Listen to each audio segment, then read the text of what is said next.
Hi, welcome to The Peaceful Home. I'm Teresa Elling, and this video is part of a series, How to Decorate a Room from Start to Finish. Now, in our last video, we went over how to choose paint colors and paint sheens. And today I'm actually going to paint my guest room and show you 3 different ways to cut in and how to roll for a great finish. If you're new here, I would love it if you would subscribe so that you don't miss a single video. Hit that notification bell and you'll be notified each time we upload a new video in this series. And if you enjoy this video, please hit the thumbs up. That lets YouTube know that this is content that you appreciate. I'm going to start by showing you all the supplies I keep on hand, everything you could possibly need for a basic painting project. I have a couple of spots where I keep painting supplies. I keep a few things in my laundry room, touch-up paint and some brushes just for really quick projects. And then I keep this bin in my garage. And I also have a dedicated drawer that holds parts to our paint sprayer, paint brushes, anything flat enough to fit in there, the little tools for opening can lids, including the one for the big 5-gallon. First off, you have to have your paint. This is the paint that I've chosen for the walls. This is my paint for trim. It's a 5-gallon bucket. And for that, I use one of these to pry up the sides. I cannot get these lids open without this, so it's an absolute necessity. And then the tools for the paint cans are right here. Very important that you use these and not a screwdriver. Screwdriver can actually bend the lid in a weird way. So make sure to use these and then have a hammer to be able to fasten the lid back on. You also need the screwdriver to be able to remove all of your outlet and switch covers. I have blue tape and green tape. Green has a little stronger adhesive.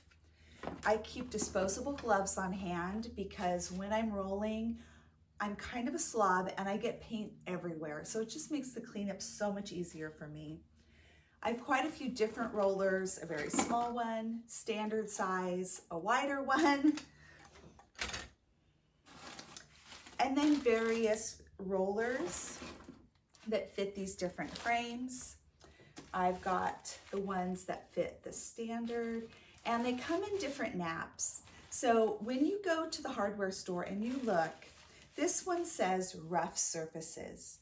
So if you've got a really textured wall, this is going to have a thicker nap and it's going to grab the paint and really be able to push it in those nooks and crannies. If you're painting a wall that's very smooth, you don't need as thick of a nap. So just look for a roller that says smooth to semi-smooth surfaces, whatever it is that you're needing. This is really handy if you know you're not going to use the full gallon of paint. Today I'm definitely going to use all of this, but if I thought I was only going to use part of it, this gets snapped around the lid so that you can pour out some paint without having it go in the groove. It just creates a real mess when you're trying to put the lid back on the can. These little triangles are awesome. They are used to prop up a piece of furniture. I probably paint furniture more than walls, so I use these quite a bit to get something off the floor so that you can paint the bottom of it. I do have some plastic drop cloth. I don't love using this because it really shifts around a lot underfoot, and so I prefer a cloth drop cloth because it stays put. This stuff you can grab at the dollar store or the hardware store, and it comes in handy for a lot of different projects. And of course, if you end up spraying, then you need to mask off windows and things, and this is the perfect thing for that. I have a tray in here. I have a couple of trays, and I really like using the plastic liners. If there hasn't been a lot of drying and I'm able to rinse out the liner and reuse it, I will. But often these just get so messy and it's very inexpensive to buy the liners and then just toss those, keep your support frame. Almost everyone needs a basic spackling to fill holes before they paint. And I always make sure to have a wet rag close by for any spills. If you need to sand down a spackled area, a sanding block is really handy for that. Of course, you need a brush. And depending on the project, You can go really inexpensive to very expensive. I usually go somewhere in the middle. I do like these Worcester brushes, but really anything will do, but you do want a little bit better quality for doing trim and cutting in. In my tutorial on how to paint furniture with chalk paint, I give detailed instructions on how to clean a brush. I will link that below so you can check that out. Cleaning your brushes is very important. This is one of my favorite tools. This particular brand is by Sherline. I have refills of the little pad that's used on here, and there's tiny rollers at the top. And so when you dip this in your paint, you can run this along a ceiling or the side of a molding, and it creates a perfectly straight line. I'm going to show you how to use this today. Lastly would be an extension pole that goes onto your roller for getting high spots near the ceiling, and a ladder that's at least tall enough that when you stand on it, you can easily cut in at the ceiling height. Now, step one is to remove all of your outlet and switch covers. I'm going to go right on to step two, which is to remove any other hardware. In this case, I'm removing my curtain rods, and I'm going to spackle those holes because the new rods are going to go all the way to the ceiling.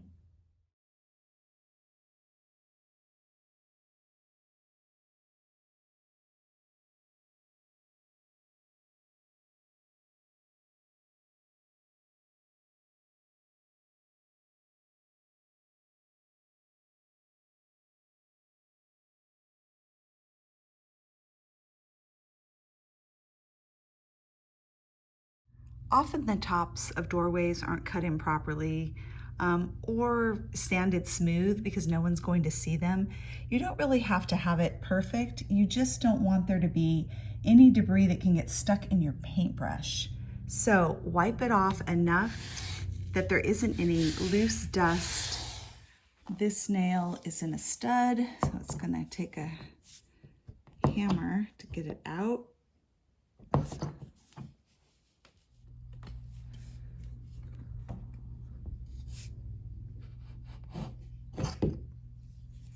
I like to hit the hole with a hammer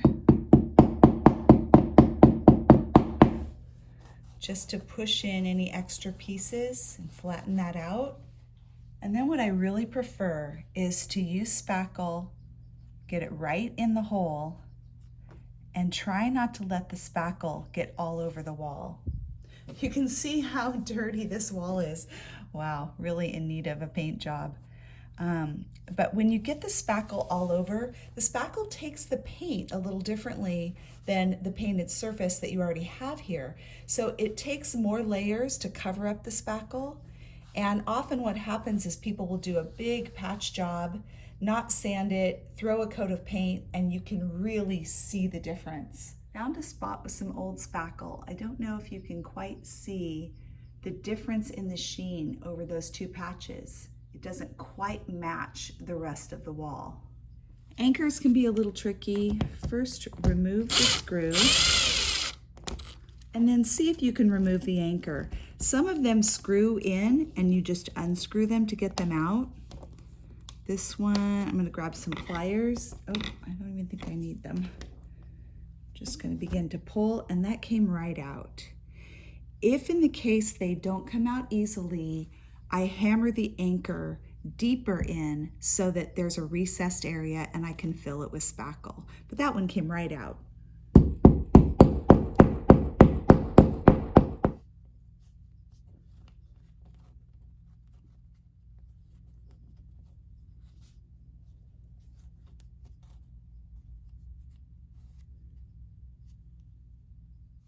Again, remember to keep the area small.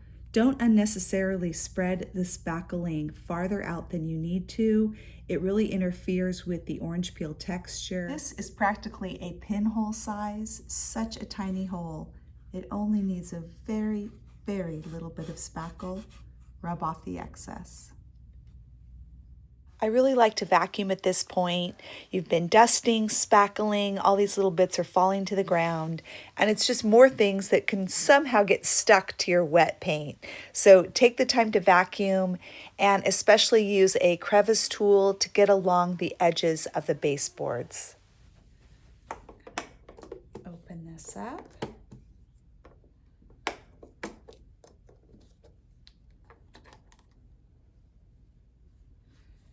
That looks so very white to me, but we'll see. It's supposed to be kind of a creamy beige color.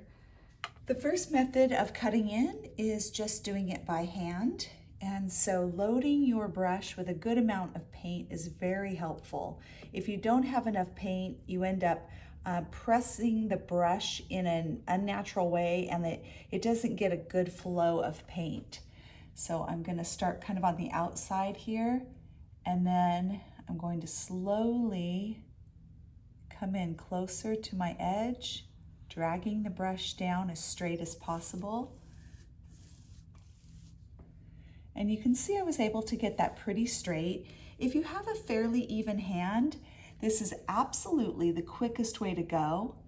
It's the easiest. It takes the least amount of equipment, and there's absolutely no setup. Now, the disadvantage is that if you hit over on the side, you have to decide if you're going to leave it or if you're going to bring a cloth in and wipe that out.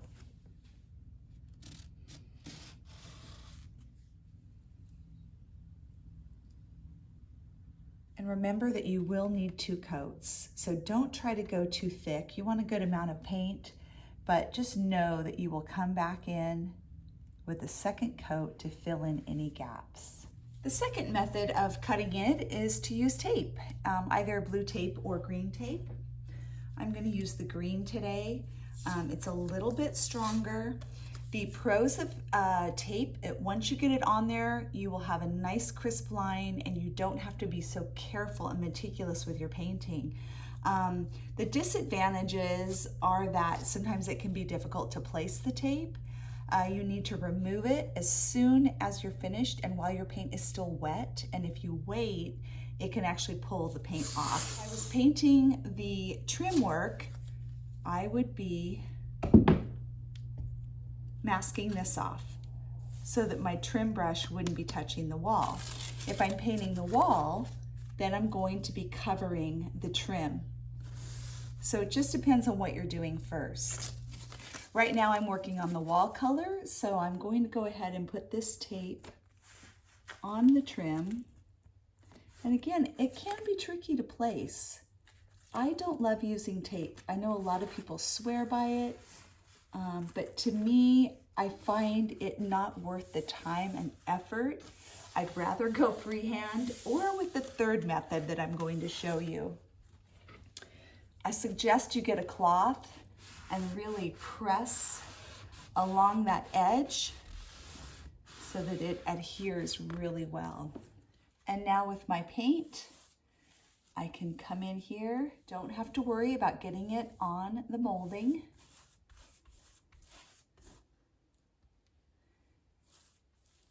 Don't forget, do not leave a harsh edge here. Go ahead and just do some light paint, kind of feathered out. It just makes it much easier when you go back through with your roller. You don't have any hard lines. While the paint is still wet, you're going to pull away like this. And you can see that there's a nice clean line. And obviously, if I had a brighter color paint, it would be even easier to see what this looks like. But I'm painting a cream color, so hopefully you guys can see that a bit. That tape is an option for getting a nice clean line when you're cutting in.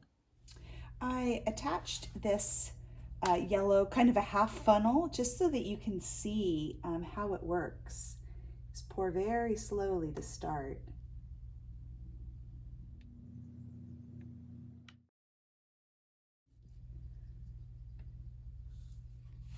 So here is the Sureline Edge Painter Pad, and I'm going to just kind of let it sit right on the top, kind of float it on the top surface of the paint, and then drag off the excess.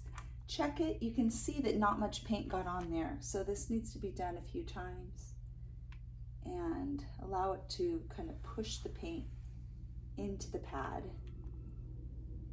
Much better. I forgot to show you that the wheels here are pulled out while you're loading the paint. So you pull those away, dip in the paint, and then when you're ready, you flip these back so the wheels are intact. And then all you do is run the wheels along the surface that you do not want paint on and push.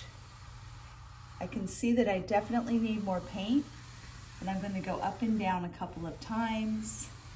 That's actually giving me fairly good coverage. This edge is pretty much perfect. I love this thing. It really is amazing on ceilings, and I'll be able to use it on this shelf as well.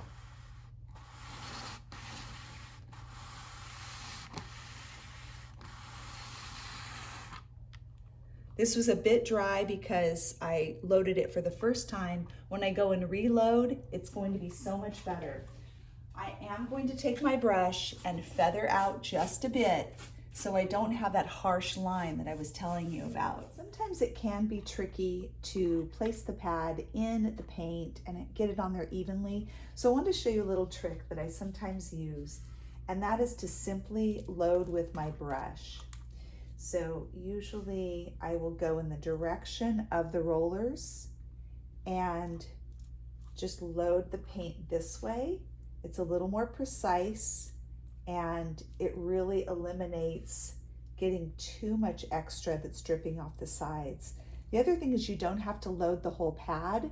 The main part here is what's going to create your straight line. And there you have the 3 methods for cutting in. I am going to use the painter pad with the wheels for almost the whole room. And I'm going to do my trim first so that I don't have to worry about getting it on the wall. I'll just cover the edges really thoroughly. When that's dry, I'll go in with the pad and the wheels right along the edge, and I'll have perfect lines.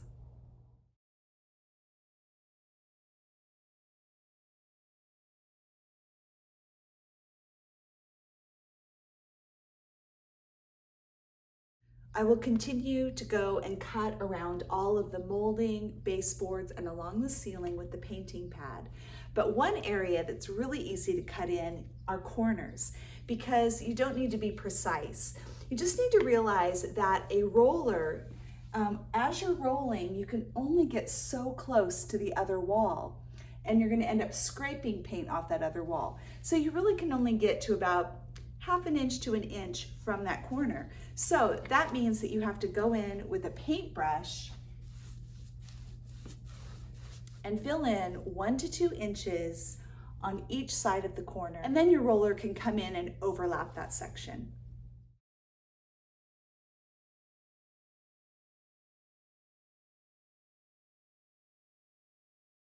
Whenever you have a break in painting or you have to go overnight before picking up your project the next day, make sure that you thoroughly wrap all of your paint tools.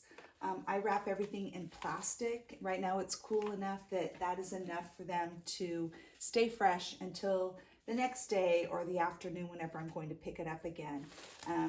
When I try to press the plastic into the paint, and then when I lift it up and splitting, I will usually try to squeeze out the excess. You can remove any excess paint that was maybe from an old paint job. I just make sure to get this cleaned up a little bit before I put the new roller on. Just good pressing down until it's all the way attached. I'm finished with all of the cutting in. So that is ceiling, around doors, around the board and batten. And anytime I saw a spot that had been spackled, I just hit it with a little paint. This is how I load the roller. I start by rolling downhill into the paint, and I kind of lift and then go down again, so I'm hitting a different spot on the roller. And then you can kind of do little movements to get the roller to move around so that all the sections get some paint. When you first start, it takes quite a while to get the paint in all of these fibers. So once you've got your first bit, I'm gonna go roll it on the wall, and doing that will press the paint in deeper and it'll hold more paint. Once in a while, I actually turn off the video instead of turning it on. So you missed the whole part of me painting this wall with the roller. There's just a little spot left, and basically I roll in kind of diagonal, almost like making a W on the wall, up and down, and just do that until I have full coverage.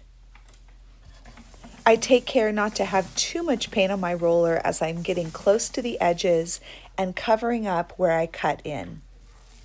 Turning the roller like this for the bottom or flipping it up the other way towards the ceiling is a great way to get as close to the edge as possible. Never painted a room without hitting the ceiling several times. So I always keep a wet rag available so I can wipe off the paint immediately. I don't know how well the camera's going to pick up on this, but your paint job is going to look really patchy. But you can see the difference from where I've cut in and it's already dry to where the wet paint has gone down. And the temptation is to continue to go over it with the roller and keep trying to smooth out all these lines. You've got to let it dry. That's the only way you're going to be able to evaluate effectively where your next coat of paint needs to go, if at all. I actually did need a second coat, but that's very unusual. It's probably just because of the light color. The next step would be to finish molding windowsills, etc., and just taking a brush and going in and touching up. If you're not changing color, of course, which I'm not, I'm just going to do some touch-ups on some worn areas. The very last steps are to put all of your switch plates and outlet covers back on, and then to clean up. I really encourage you to make sure that you completely clean up when you're done. If there's one way to kind of ruin a great project, it's to leave a mess that lingers for days or weeks. Clean it up right away, and then you can actually enjoy your project with nothing hanging over your head. I apologize I was not able to thoroughly show you the way I use the roller on the wall, but it really is very simple and so easy to paint the rooms in your home and not have to hire out for this job. Well, I have to admit, I am wiped out, but this project is done and I'm thrilled with it. One of my daughters came in to look at it and she said, "This reminds me of a spring cottage." And I thought, that's exactly what I'm looking for. So I'm thrilled at the way that this came out, and I saved a ton of money painting the room myself, and you can do it too. Let me know about the projects that you're doing. I would love to see your before and afters, and comment below. Tell me what rooms you're working on and if you have any questions. You can always contact me through my email and through social media in the description box below. Thanks so much for joining me today on The Peaceful Home.